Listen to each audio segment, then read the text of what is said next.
Tlet studenti fi tlet soċjetajiet tal-banet lokali se jibdew bit-taħriġ ta' strumenti li rari naraw fil-banda tal-lokal.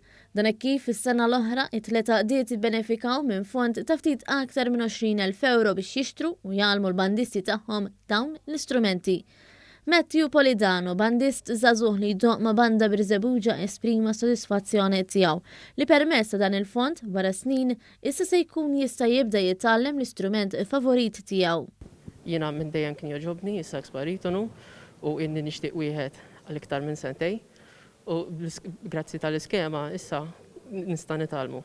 Ritjana Gawċi, bandista mal-banda Vittoria tan-Naxxar u li qed tibbenefika minn dan il-fond, qalet li l-ħoss ta' Double Bass li kienet tisma' waqt il-kunċerti wassala biex titgħallem dan l-istrument b'tonalità baxxa. Meta kont imur concerts ta' National Orchestra kont nisma' il-Double Bass dejjem kont affaxxinata bil-sound tiegħu u darba kont mort nara solo ta' Georgi Ċirġevski u vera ġobri allura bqajt dejjem affaxxinata b'dan l-istrument. Il-Ministru għall-Kultura José Herrera qal li dan huwa fond ieħor immirat u indirizzat biex jgħin il-każini tal-banda.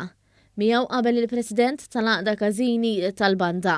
Għal dan l-iskop ikun hemm ukoll titjib mhux biss fl-aspett edukattiv imma wkoll fl-aspett ta' eżekuzzjoni tal-banet tagħna. Li jibqgħu dejjem il-pern kulturali ta' pajjiżna. Id-Direttur tal-Istrateġija u l-Finanzi fiħdan il-Kunsill Malti għall-Arti Marjana Kawki sostniet diversi artisti rinomati f'pajjiżna bdew il-karriera tagħhom mal-banda tal-lokal. U għalhekk dan il-fond se jkun ukoll qed jiżra kultura ta' strumenti differenti milli normalment naraw fil-banet.